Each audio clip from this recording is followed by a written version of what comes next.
Hello and welcome to Funny Science Fiction, the live edition.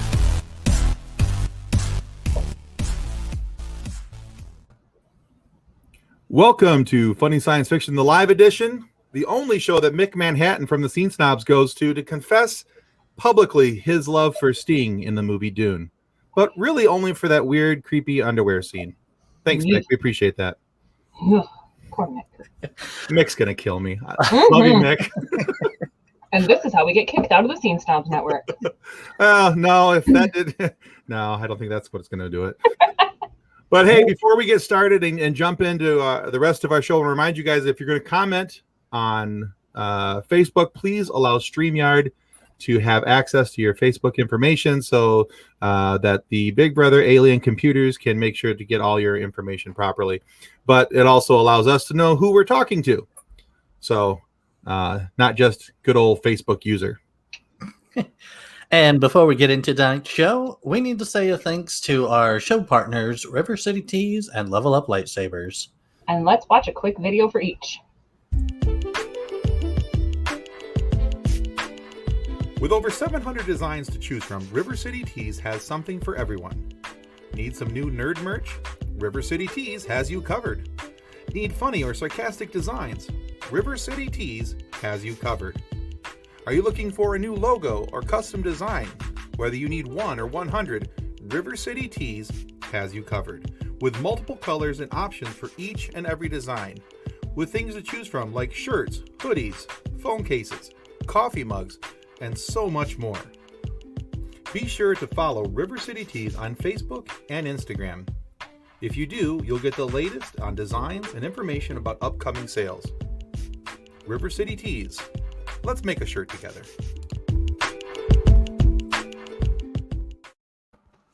I just want to remind everybody that if you were chair dancing during that video when nobody could see you, it's totally cool. I was totally cool. All right. And that now, is one. Yep. Video number 2 that will cause the word lightsaber to be screamed from my living room by probably my husband and then my toddler. From your mini-me. Lightsabers. Here it goes.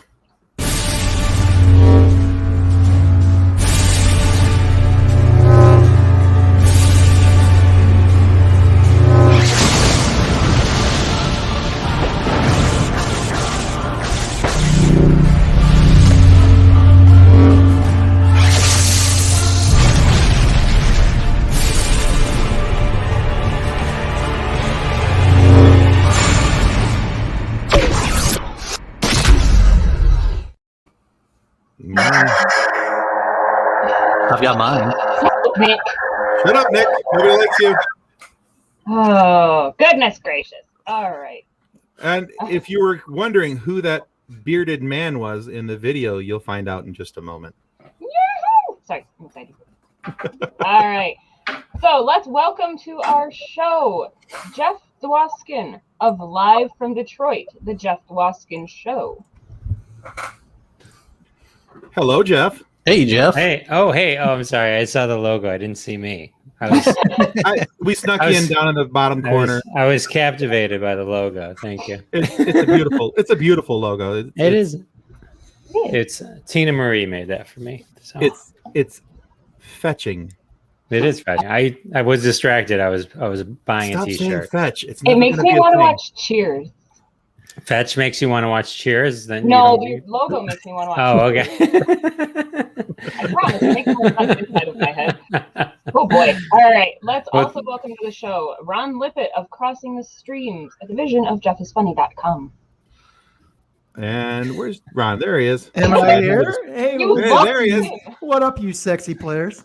You know, the whole thing of, let's use more graphics is a great concept until I can't find the graphic or the person. And so you need to have one of the younger co-hosts do the technology thing. Hey, I like how you're using a screenshot or something too, or like. Yeah, I am. Nobody asked you, Jeff. Right. And before I get myself in more trouble, last but not least, our show partner, Alan White of Level Up Lightsabers. The bearded man from the video. Hello, Alan. What's up, everybody? I barely got here in time. I was just finishing a class, and fortunately, I got everything set up with about a minute and a half to spare. I was very proud of myself. You did fine. We have time to do our intros and everything before it becomes an issue, but so plenty of time. Duel. You will lose, Nick, and I would pay to watch it. I mean, I've got the saber spear with me, and I really want to know what that's going to be like in like an active situation. So we could make that happen. That'd be fun. Did you say saber spear? Oh yeah. Hold on one second. Okay. You have my attention. I have a makeup brush. Sorry. I have a pen like an adult. Right? The challenging part is about 8 feet long. Freaking So awesome. it's hard to get in frame, but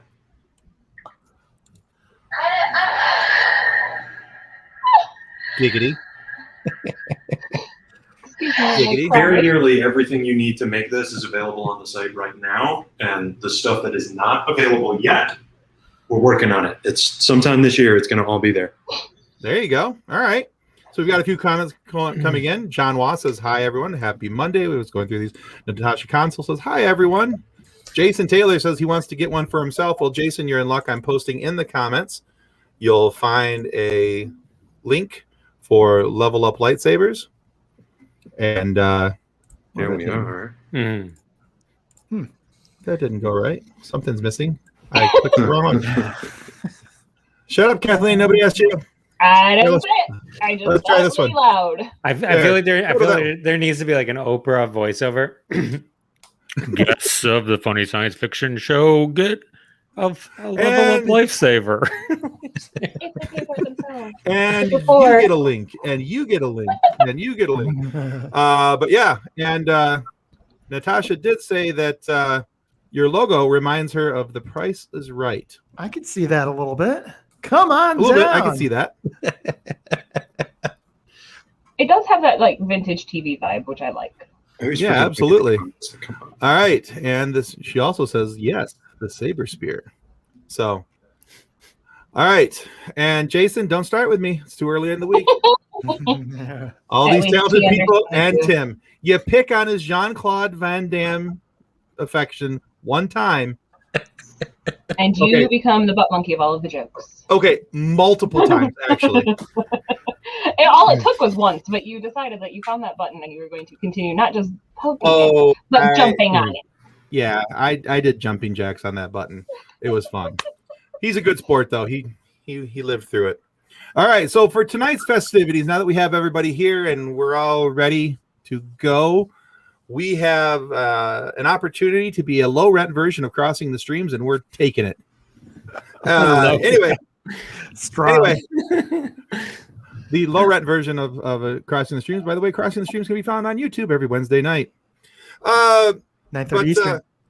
What's that? 9:30 Eastern. That's right, 9:30 Eastern. All right, so tonight we want to talk about sci-fi and superhero movies and all that fun stuff and how music and music soundtracks affect our movie watching. So how did, so we're talking about movies that we watched, but the soundtracks really kind of drug us in and which ones we liked and why we liked it. So we have all these guys here. And Johnson, what if there was a Dune remake starring Jean-Claude Van Damme? Would that be awesomely horrific? Or I'm so sorry for my life choices, guys. I am so sorry. Didn't they just remake Dune already? I'm super opposed. I'm super opposed. anything Dune related is already a no. and- Low rent trip. Well, you get what you pay for, Alan. Anyway, So yeah, Anyway. Natasha's excited to hear our thoughts. So Ron, we're going to give you the honor of going first out the chute. What? Yeah, well, we got to break in the new guys. So, Honor, you're the but you get to tell us what movie you picked, why you like the soundtrack, and how you feel it affected the soundtrack. All right, so let's just start off and get something right out of the gate, and that is, and Jeff knows this well from Crossing the Streams. I am not a Marvel Cinematic Universe guy. Never have been. I don't frankly like any of the any of the superhero movies. I just never have. Never been into it. Never been into special effects, CGI. Go ahead, kick me off this channel right now. I'm here speaking for the old folks on here, and I am the oldest person on this podcast, so I get to be able to say that. But I will say this: when I was, I believe, 14 years old. And we can backtrack to that makes me how old? Oh, you'll figure it out. Close Encounters of the Third Kind, and John Williams, who just came off of an Academy Award from Star Wars in 1977, came out in 1978. Close Encounters of the Third Kind, and put together a score that, in my mind, culminated with the 5 notes that we all know. So. Wait, no, 5 notes, right? And I got to tell you, those 5 notes have continued to haunt me my entire life. I've always been fascinated by the idea of aliens and science fiction, and the idea of being visited, and the idea of human contact, all of the evidence, Area 51, all that great stuff. Super excited me, even when I was a kid. So Close Encounters of the Third Kind, creating that amazing score with John Williams and those 5 notes, it is something that has really been personally very meaningful. Plus, I love the movie. I think Steven Spielberg is a genius. And so to me, the combination of all those geniuses working together and having that cinematic score with those 5 notes, to me, is the most powerful musical influence I've had in a movie, and still to this day is. So go ahead, rip me apart. Start now. Jeff? Well, one, I wouldn't rip you apart because I need you Wednesday at 9:30 p.m. Self-serving answer. Gotta love it. This is the first time Ron and I have appeared together outside of Crossing the Stream. So this is sort of a collector's edition episode of Funny Science Fiction. So congratulations to you guys on that. They're like Pokemon, collect them all. I will say that I had the opportunity on Live from Detroit to interview Joe Alves, who was the visionary behind Close Encounters of the Third Kind, and he worked with Steven Spielberg on that. I think it's a combination of the music and those visuals that you can picture all together that I think creates that magic that you're referring to, which I agree with 100%. It's all right. We got a few comments about your pick, Ron. Jason Taylor says that's a great one. He may have to rewatch it after this. Natasha says, I can close my eyes and just listen to the score soundtrack and know which movie it's from. Close Encounters is where it started for her. So that's awesome. And Jason also says, as much as I love Star Wars, my favorite is definitely 2001. Also, I love the Planet of the Apes score. So John Williams did, he was up for another Academy Award for that score for Close Encounters right after the Star Wars win. And he didn't win. He got nominated. He didn't win for the Academy Award for Best Soundtrack, but he did win 2 Grammy Awards for that soundtrack as well. So, I mean, that was a great part, I think, of John. John Williams has such a storied career for how many decades now? But I think those 2 years in a row are probably the height of his career, I have to think. Drayton's playing in his mashed potatoes right now.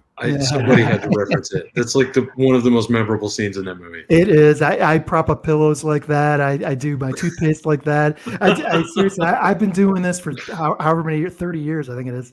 Yeah, it's crazy. All right, good, because I did not get the reference, and I'm like, okay, Drayton, what are you trying to tell me? But never mind. There's a reference there that I was not paying attention to, so that's even better. Nicely done, Drayton. Yeah, I haven't seen that movie in probably since I was a teenager. So remembering specific references from that would be difficult. So, but even for the 1970s, I thought they didn't have CGI, but I thought the special effects were excellent. And then if you even see the extended version, what do they call it, Jeff? The special edition of that, it's still pretty good for 1970s technology. It's believable. The only thing that's not believable, I thought, was the little kids at the end who posed as aliens. But we'll look past that. Rob says, stopping by the show, show some love. Have a great podcast. Thanks, Rob. Appreciate that. Thank you, Rob. George says, hold the phone. E.T. gets no love. Well, no. we'll have to wait. One person so far. Worst movie ever. He creeps me out. I mean, right? It's just a movie about an alien trying to make a collect call. It's Jason my husband says and I mashed have potatoes actually from the house. Like, it's not allowed. Sorry. That's okay. And Jason Agreed, believes it's Jason. overrated. I agree, Jason. I tend to think it's overrated as well. All right, so cool. Your pick, Ron, seems to have gone over very well. I think Awesome. that's a good pick, and it's definitely a movie. I agree with Jason. I'm gonna have to go back and rewatch it because it's a movie that I had honestly kind of forgotten about. So, all right. Next, we have our friendly neighborhood Master Alan. All right, I was super torn on mine, and I narrowed it down to 2, and I can already tell that I'm probably going to be in a minority because a lot of people sort of picked soundtracks that were non-lyrical. But I was torn between Watchmen and Enter the Spider-Verse. And so, like, in Watchmen, the soundtrack is just packed full of like interesting ways that they use the soundtrack to keep the time of the movie, and also in certain cases, like using the music ironically, like the music will have sort of one message and the action that you're seeing is exactly the opposite. And with certain things like the death of the comedian, like it makes it that much more horrifying. Well, But spoiler. at this point, if you haven't seen Watchmen, like I'm not, you missed your chance to not be spoiled. But recently on TikTok, there's something that's sort of gone around, which was somebody put out the challenge of where's the best 5 seconds in cinema. And Straw Hat Goofy, who does a lot of really amazing movie and pop culture, like Great recaps content and reactions and analysis and stuff like that. Like his very first one was a scene from Enter the Spider-Verse where Miles Morales goes up to a building and jumps off, and the camera inverts. So instead of falling, it looks almost like he's floating in water. It looks like he's flying. And that is when the phrase, "What's up, danger?" hits. I have no words. Like, that scene is so fantastic. And then the soundtrack in general is just packed full of gems, and the way that they are used within the movie. I don't think we're going to get a single wrong answer to this amongst all of us, because we are all very dedicated nerds and passionate in our own way. But like Spider-Verse is just packed with stuff that I love to work out to, that I love to drive to, that my kids get hyped up about requesting. Like and that single moment, like, "What's up, danger?" where Miles Morales sort of comes into his I'm Spider-Man. Like, it's the song tells you that he put it together, that he figured it out, that it switched, and now he's a hero instead of this scared kid. Like, that, it was just such a cool moment, and that is forever going to be one of my favorite songs entirely because of that moment. So that was actually going to be my second pick. Oh, really? Was Into the Spider-Verse. Uh-huh. Because before that movie, I didn't have a whole lot of use for Post Malone. And the song Sunflower. Mm-hmm. Oh, dude, I love that song. It's great. It's freaking amazing. And the more it was one of those things, though, the more I started listening to the movie and watching the movie, the more I started liking that song. And then, that I started going out to the rest of the soundtrack. But that was not my pick. But it was a very good one. That was my number 2. And I think my favorite comment that I've seen so far tonight was the person who agrees the most with Ron.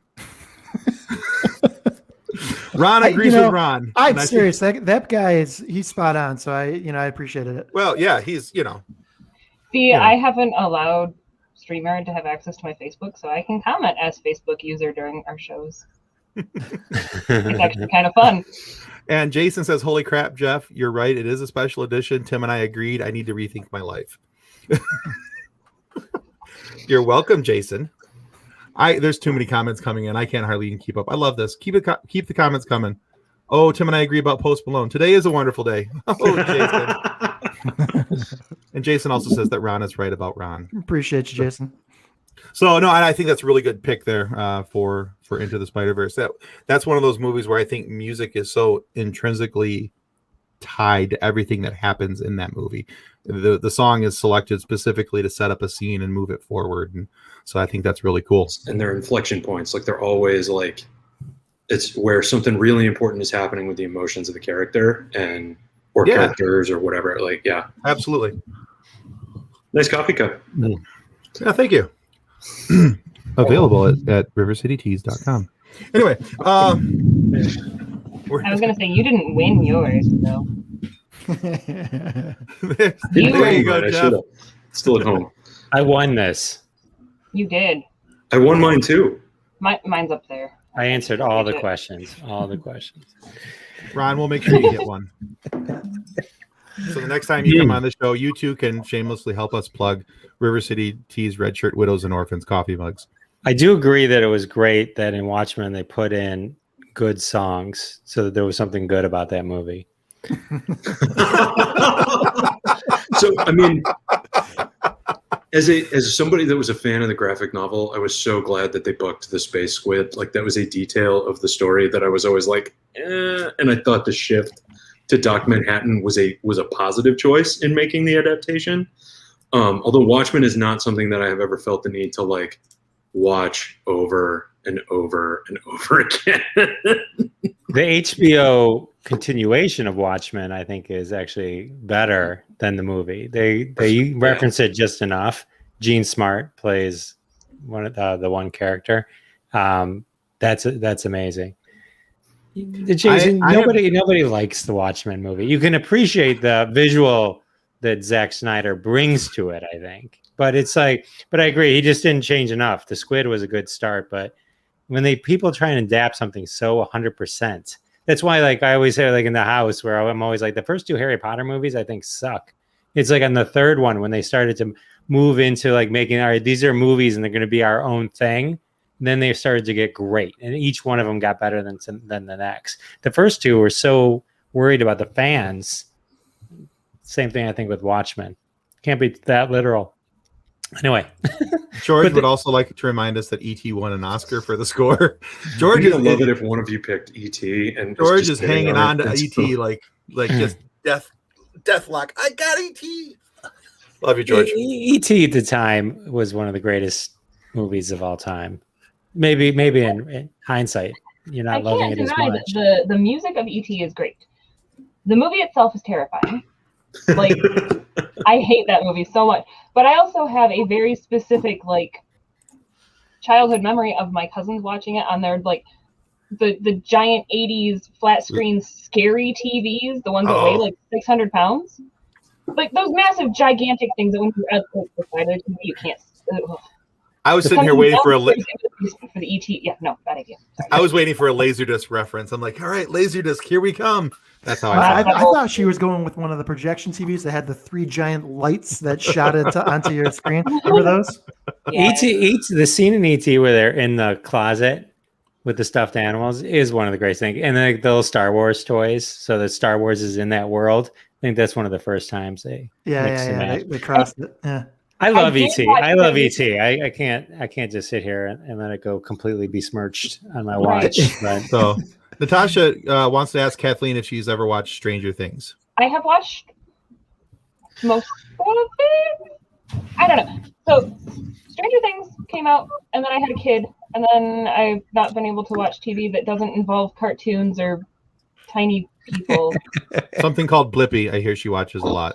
Anybody who knows what Blippi is, I'm so sorry. If you didn't have Blippi. If you didn't have time to watch Stranger Things season 3, just trying to remember season 1 because it's just them redoing season 1. Okay.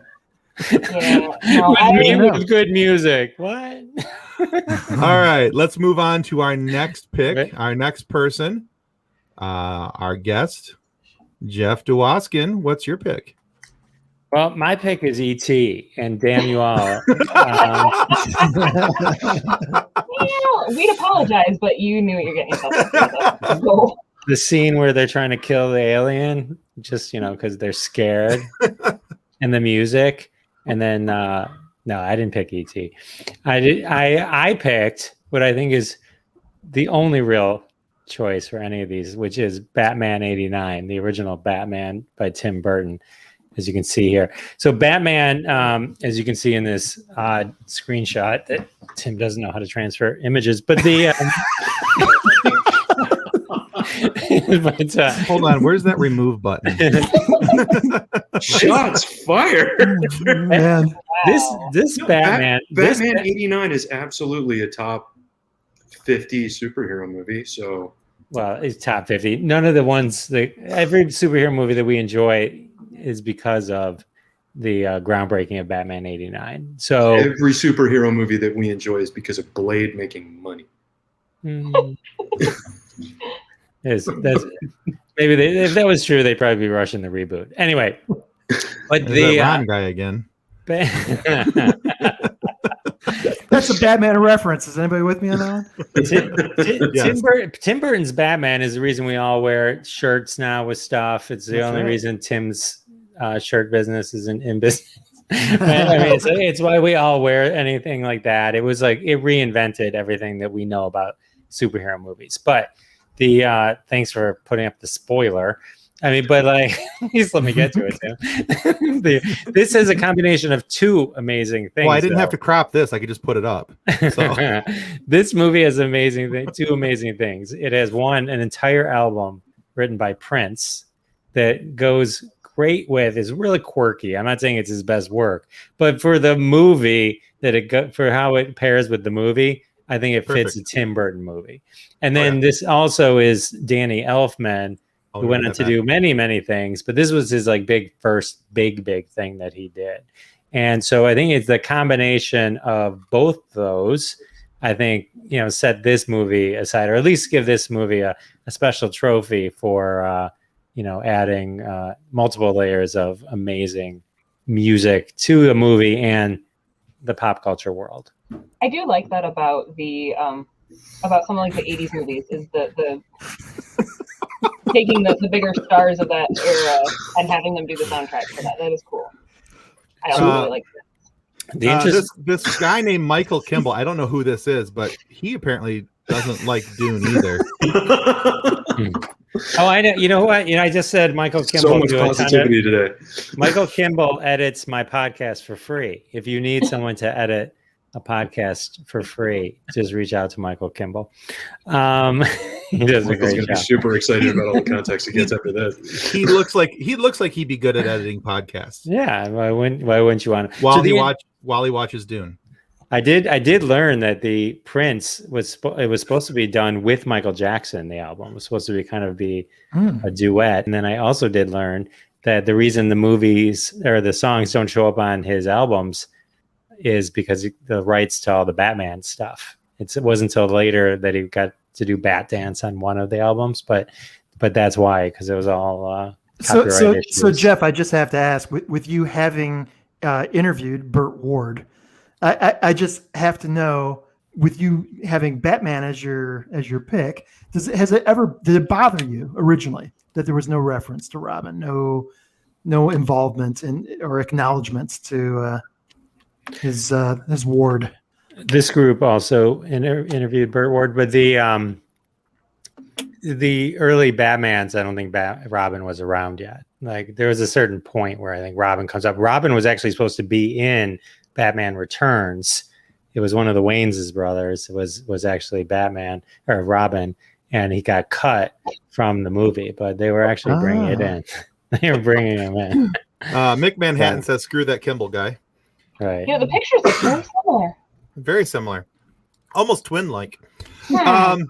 Yeah, when we interviewed Burt Ward, we talked about how the fact that you mentioned earlier that it was Burton's Batman that got made merch kind of a thing, which I completely and wholeheartedly agree with, because there was merch lines and toy lines and things before, but not to the degree that after Batman of '89 that blew up, and they put Batman on anything that they could possibly put that vinyl, that ink, that whatever on, the paint on. If it could say Batman, it was going to say it. And I think that was the first movie that really crossed that threshold line. But I think, you guys are referencing earlier Star Wars. Wait a minute. Star Wars had a lot of merch Lucas and a lot did not of say toys, no to not anybody that offered a check for IP. But not, you're right, but it didn't get like that until the prequels.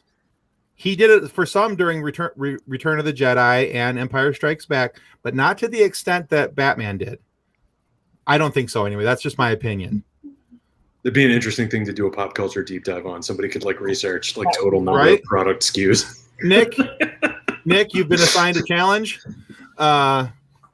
Nick just gets a look on his face like, oh crap.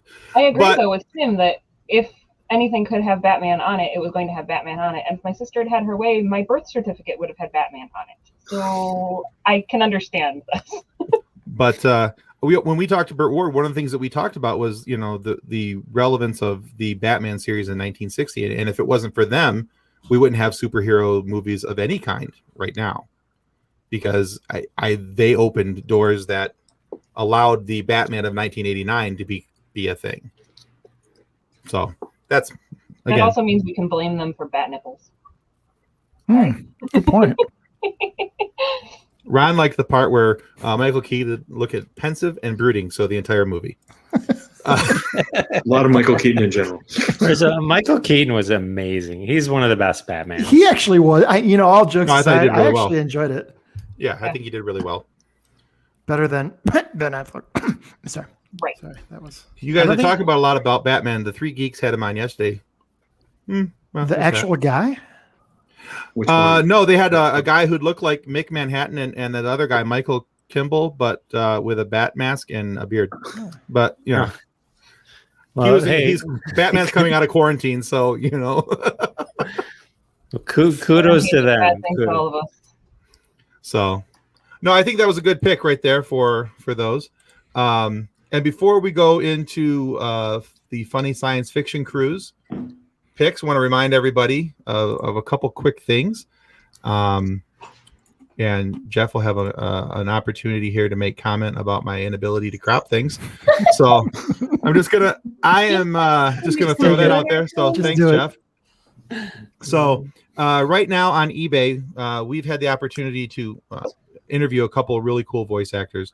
We've had David Sobolov, who's the voice actor for Gorilla Grodd from The Flash and Legends of Tomorrow. And also he's the voice of Drax on Guardians of the Galaxy, the animated series, and a bunch of other things. But we do a lot of work with a charity here in Michigan called Wish Upon a Teen. And he gave us this signed picture. It's up for charity auction. The opening bid is $50. That bid has been met. So there's not too much longer, I think a day or two left on that.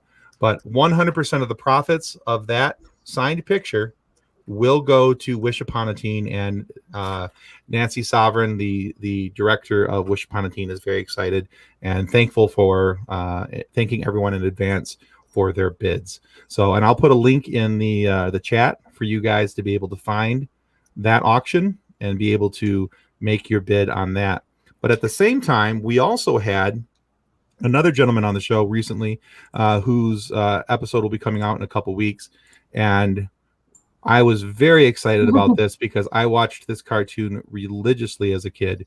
We had Larry Kenney, the voice of Lion-O from Thundercats, on. And that is also up for auction. And so that's a thing. But yeah, so you guys will also have an opportunity to bid on this. And again, 100% of the profits go to the charity Wish Upon a Teen, a great organization who's helped out my family personally after my daughter's lengthy hospital stay. That's what they do. They help out sick kids in hospitals when they need it most.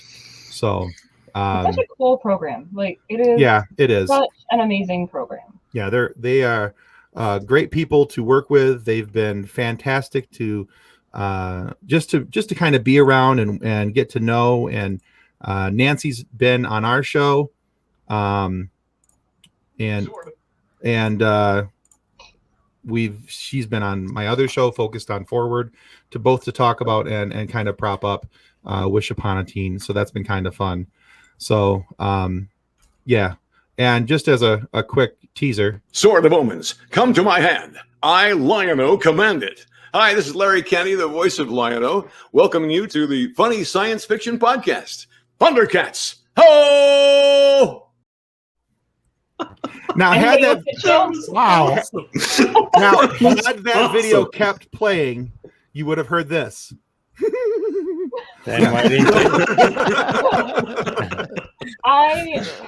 As Tim's loving co-host, it is now a goal to get him to laugh so hard he falls out of his chair.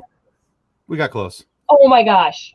He was going out of his chair after Larry Kenny did that. Like it was.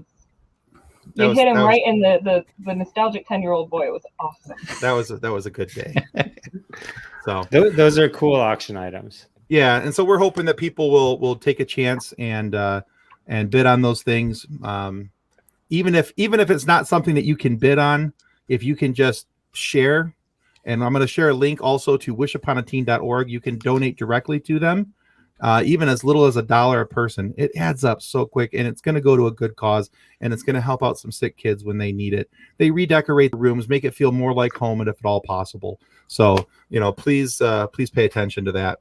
But we'll get moving back into our regularly scheduled programming here. And while Nick is talking away about his choice and how much he loved his movie, I'll put in those links for the eBay auction. So I chose a movie from 2002 called Treasure Planet. Once again, not clipped. You're welcome, Jeff. I really love how Disney took this and made it they kind of followed the same pattern of the story, but they just made it into their own sci-fi realm. And I just love the idea of sailing ships in space. And it was scored by James Newton Howard. He also did The Fugitive, Space Jam, King Kong, The Dark Knight, I Am Legend. He did quite a bit with M. Night Shyamalan as well. And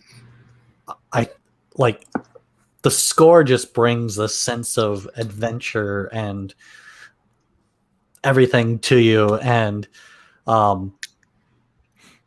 the other song that wasn't done by James Newton that was also in the song was by the Goo Goo Dolls, John Resnick.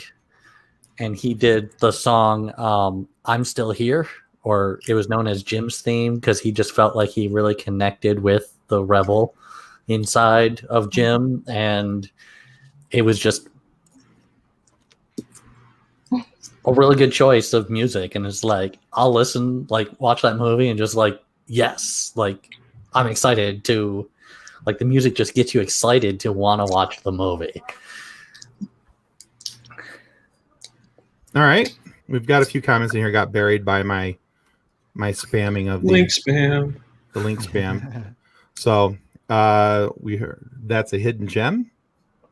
Tend to agree. It is an underrated. Oh, I love Titan AE as well. That's another one of my favorite animated ones. And Was has been quiet for most of this night, which is kind of interesting for him. But anyway, he says that Treasure Planet is he chasing the mini you? He's got the mini me and his mom recovering from hip replacement, so he's busy tonight. Fine, whatever. I know. Maybe we suggest he pop on Treasure Planet. We have Disney Plus. I'm pretty sure it's on there. Wabbit of Seville. Yeah, the mini me who has screamed about absolutely everything today. I like this Ron guy. He comments all the time. Super engaged. Doing good. Yeah, these are the type of watchers that I want. People who are this engaged and commenting this often. Where is that guy? We should find him somewhere. I don't know, but he should. Yeah, we guest appearance or something. We should get on for a guest appearance. Absolutely, have him be part of the show. Ooh. All right, so cool. All right, my kids watched that movie with quite an amount of regularity. I don't recall half of it though. But yeah, I might be watching that soon. Is that on Disney Plus? I think so. Okay. It's been a big piece of that, coming back into social media pop culture reference too, is because now it's people will be surfing through Disney Plus trying to find something to watch, and it's oh yeah, Treasure Planet, I forgot about this one, and then they realize wow, this was really good. Right. Yeah, that's one of the things I love about Disney Plus is being able to go back in and find some of the older movies, especially some of the ones that maybe you've forgotten about. Mm-hmm. It's worth the money if you're I've not had a lot subscribing. of fun introducing my daughter to the classic Disney that my grandparents had on VHS. Right. You mean the real racist ones? Pretty much, yeah. Song No, of the I was South like, is not on Disney Plus. Today she watched Alice in Wonderland for the first time, and I'm pretty sure she didn't blink for like 5 minutes straight. That's good. That's good. So did she take the pill that made her smaller, or Is that the movie that sound you like the best? No, Hmm. it is not. All right. So Natasha says Disney Plus shows all Disney. Yeah, all the Disney Plus shows. Yeah, with the Disney Pixar, all those have been pretty good for musical choices as well. All right, Kathleen. That was hard. It was hard, and she had anxiety in her choice. And it's gotten worse. I've actually made more notes while you guys have been talking with the. Oh wait, but I liked that soundtrack, and I like that. So the pick I told Tim was the first Guardians of the Galaxy movie. It was on my short list too. It's a really, really good soundtrack, and as we've been going through here tonight, my brain's been doing that. It just doesn't stop. Actually, I listened to that nonstop. That album. Yeah, Really good soundtrack. That's a great. I went out. soundtrack. It's an amazing soundtrack. I went out and bought both of Volume 1 and 2 on vinyl because I wanted to be able to listen to it while I was sitting at home at my desk on my record player. Because I like to say the word vinyl.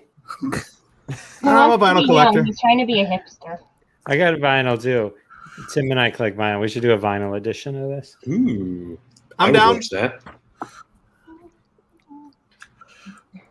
So, anyway, I love that suggestion. I got that album free on Google Music. They gave it away like years ago. Google Music doesn't even exist anymore. But they, I was 42. I mean, Guardians of the Galaxy is a great selection. I think that's everybody's number one selection for soundtrack. I thought it was too obvious, actually. That's why I didn't put it up there. But that was the thing is that yeah, you're right on. John was. You can get that on YouTube. Yeah, you can watch it on YouTube. You don't have You said to. he You was don't too have to quiet, sully Disney Plus with it. They made a new Star Wars Hollywood. Yeah, they did the Lego version. Yeah, to confuse stuff. Yeah. Kathleen, my daughter's got me listening to exclusively the soundtrack to Umbrella Academy, which I know is not a movie, but that for a musical soundtrack. Solid soundtrack. It's a solid soundtrack. Fantastic. Yeah. I'm dying to find out what Tim's is. My anxiety, though, came I'm from the host. I didn't know if I wanted to go with Guardians of the Galaxy or Highlander. Ooh. No, but you can only choose one. Theoretically, but then I can I also see what make you did notes there. on all of the other ones that I've been sitting over here with but I should have done Deadpool or Deadpool 2 or Also good. Yeah, Deadpool's soundtracks are pretty good too. I love just because certain songs on the Deadpool soundtrack make me laugh now just hearing them because I envision Deadpool in the movie. Yeah. So you guys are better than me. I can't remember music from anything. Batman '89 was literally the only one I could do. Honestly, like of the Deadpool soundtrack, I mean, obviously the music is great, but the music video for Ashes from Deadpool 2 is spectacular. The Celine Dion one, amazing. Mm-hmm. I don't know how anybody can dance in heels that high. That's all I'm saying. I hear you. All right. Well, we have to kick Jeff out here in just a minute because he has a previous engagement. But Jeff, before we kick you out, why don't you quick plug your show? Tell us who you have coming up and where people can find the Jeff Dwoskin Show. More show is there? I gotta leave by 8:00. But thank you for having me. I loved being here. It was fabulous. I loved all the suggestions. It was fabulous. That's exactly how I'm ending things now. You can check out my podcast, Live from Detroit, the Jeff Dwoskin Show.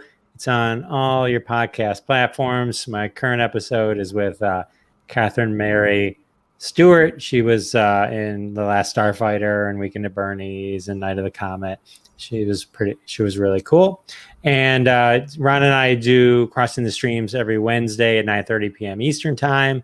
It's a great show too. If you need movie or TV streaming suggestions, that lives on YouTube. If you go to YouTube, you can search the Jeff Dwoskin Show. We have the 31 episodes up there. That's where that lives. And thank you guys for having me. Super fun. Yeah. Well, I was glad you could make it, even if you couldn't stay for the whole show. It's just it's always fun to have you on. But since you wanted to know what my pick was, I'll let you know what that is before I kick you out, and then we'll give you the boot. Give you one more opportunity to crack wise about my inability to crop pictures. Because I was doing, anyway, I could make a bunch of excuses why I didn't do it, but I didn't. So anyway, here it is.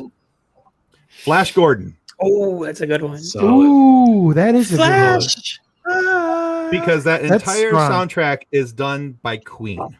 Yes, that is solid. That, and the great thing is that in that movie, this is again another movie where the music and even some of the music is used to be like a background sound effect to set up the scene and to set up what's going on. And when Flash is coming in, all dressed up and ready to fight, and he's on that little air scooter thing with the winged people, who I can't remember all of a sudden, the Eagle folks. Yeah, he's coming in, and you've got the yeah. It's so good. It's so good. It's so good. Yeah.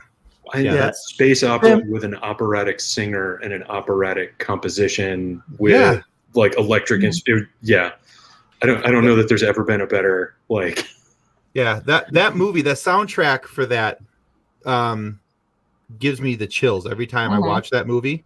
Yeah. The soundtrack at certain points of that movie, it's been one of the few movies in my life, and I'm anybody who knows me really well knows that I love music. Music is, there's a soundtrack always playing in my head somewhere, somehow. I wake up singing almost a new song almost every single morning. And for me, this movie, I'm watching the movie and I'm like, I can't help myself. I'm bouncing around. I'm listening to it. So I always thought, Max von Sydow was he was such a big star when he did that movie. And I never understood how they got him to be in that awful movie. Right? Ron, I love your comments there. Kathleen, I'm sorry, I didn't mean to interrupt you. I'm gonna start throwing stuff at you. I'm just throwing things at my computer screen, but it works. As a former resident of New England, I can say that having Tom Brady as your fantasy football quarterback wouldn't be a good idea. Doesn't work out. I will just say one other thing about that movie. Did anyone else get wigged out by the putting your arm into the log, into the wood thing? Oh, yes. yeah. That was Tevye from Fiddler on the Roof. That's true. Yeah. So interesting thing. I love. It's a great pick, Tim. It is. There's I think on the Amazon Fire Stick, there's an entire documentary on the making of that movie, specifically around the guy who played Flash. They overdubbed his entire voice. That's not his voice in the movie. Not Oh my once. gosh. That's funny. It's a whole thing about him. And Another agreement between us, Tim. It's a July 12th miracle. And Natasha, Last Dragon, I haven't seen that in forever. I would have to go back and watch it again to remember the soundtrack, but I seem to remember there being a bunch of El DeBarge on that. There's a 80s flashback name for you. Nice. Gonna get to the rhythm of the night. Anyway, but yeah, so that's bad. That wasn't good. Anyway, That's what podcasts are for. I think this was the greatest episode of this of this ever, fine I think. establishment. There was a time when Kathleen and I had the My Little Pony movie soundtrack on repeat in our van to keep the tiny human happy. It's a surprisingly good soundtrack. So, but yeah, she says she replies in lyrics. I also do lyrics and movie quotes. You will get a lot of replies and comments from me. So, but And if you get him drinking enough, he'll serenade tater tots. that has happened. Yes, you put enough Guinness and Jameson in front of me, it's going to happen. So, hey Mick, if you're still watching, do you agree? Or Michael? That is the only redeeming factor of that movie. Oh, I love Mick. He's gonna kill me. I just know it. Okay, so Tim and I have been tricked by Three Geeks into doing a whatever they call it. Whatever Remake they were- Revolution. Yeah.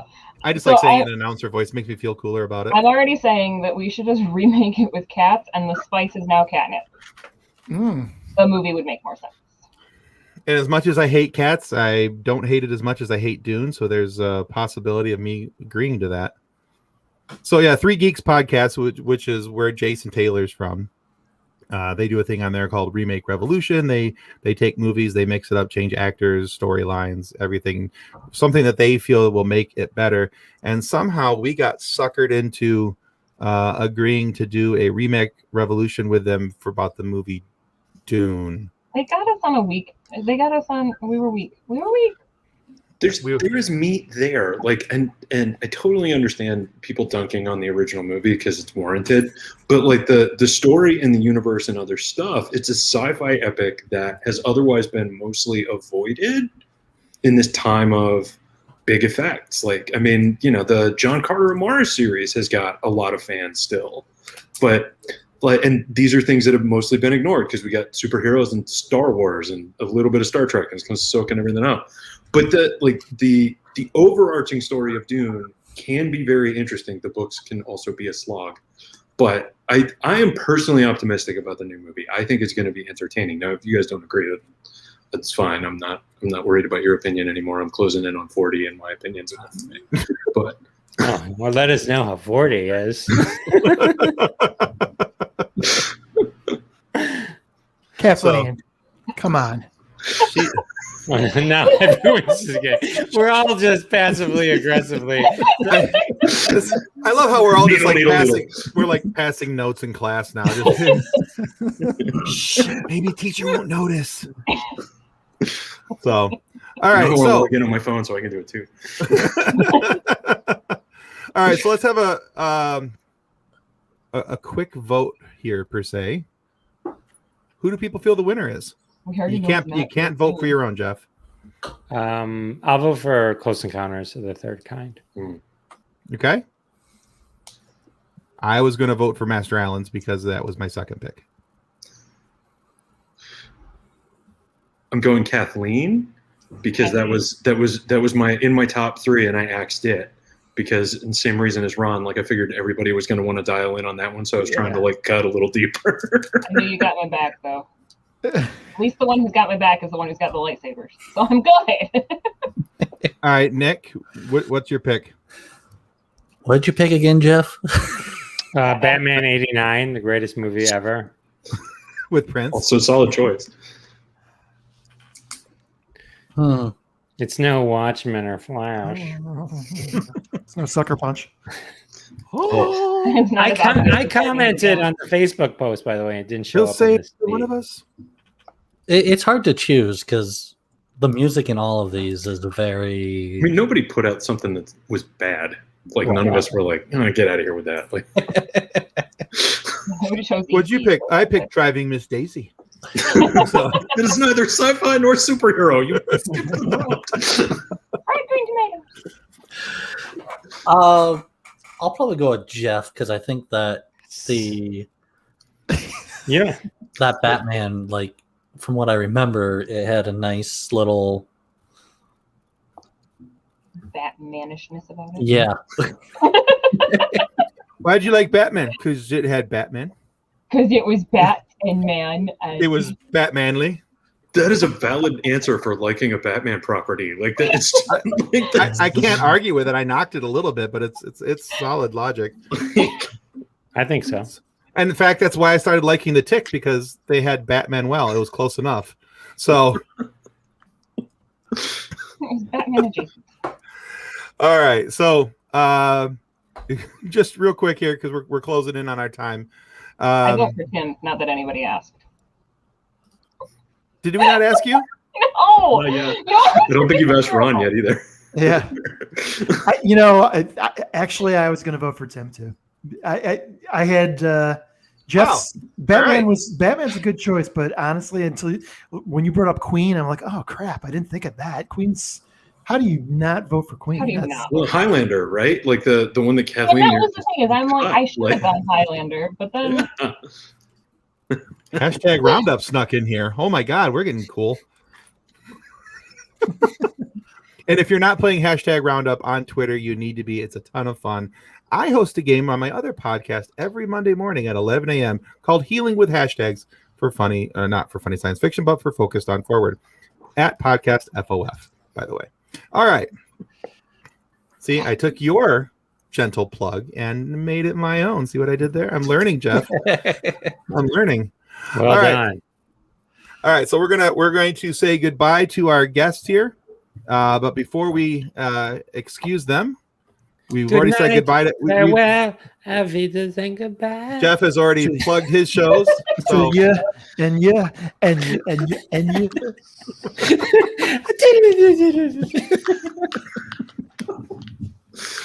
all right, Jeff. Hey, thanks so much. I'm gonna kick you out of here so you have time to go get ready for your next engagement. Thank you It was all. awesome to meet you. See you, Jeff. See you, Jeff. Bye. Be good, Jeff. All right, so Jeff is out of here. Ron, I know we've mentioned it before, but just give us a quick heads up again on Crossing the Streams. Where can people find it and what time again? Yeah, it's on all the platforms Wednesday evenings, 9:30 Eastern time. It runs for an hour. It's a great, fun show, and actually, I've learned a lot from the other folks who chime in, yourself included, Tim. So super appreciate you stopping in and appreciate all of your input. So come and see us. I've had a blast on that show. It's a ton of fun, and I too have picked up a couple shows that I have made it to my need to watch list because of Crossing the Streams. And now Jason's just kissing rear end. Something Come awful. on, Jason. Come on. Jason trying to get you on his pod. My man. What's going on? Specifically waited for Jeff to leave, and he's like, "Nope, Ron's a star." No shame, Jason. Love you, Jason. That's awesome. Well, right. I super appreciate you guys inviting me today, and you guys have a great show. So thank you very much. Thank you so much. I've enjoyed having you here. You've been a ton of fun. We'll have to have you back. I appreciate that. I would look forward to it. All right, Ron. Take care, All right, buddy. guys. Take care. All right. And Master Allen, you are not only here tonight, but I believe we have you on deck for next week as well. A week from today. That is right. That's right.